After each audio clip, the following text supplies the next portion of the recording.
аялыңардычы жаным дейсиңби, каным дейсиң, алтыным дейсиңби, машалла. Оозуңарда дайыма жакшы сөз чыгып, энеңди гана алып жеп дегенди көрсө.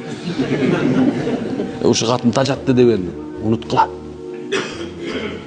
Чөтөсөр, бул нерсе унутуп эле салыш керек. Бул дүйнө, дайыма айтам, бул дүйнө мындай камчынын сабына кармайсың го, ушунчалык эле да. Ушунчалык эле.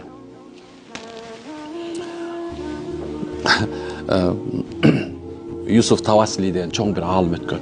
Аябай сонун китептер, укмуш китептер бар да, ухо, машалла. Анын китебин окуп отурсаң рахат ала бересиң да мындай. Мен биринчи ошо кишинин китебин окуганда мындай эме болгом да, мындай шилекейим алып кеткен да. Эмне үчүн анткени себеп? Ал айтат да мындай дейт. Адамдар бул дүйнөнүн кадырын билишпейт дейт. Силер эмнеге деп сурайсыңар дейт. Анткени адамдар качан бул дүйнөдө бирөөнгө мамиле куруп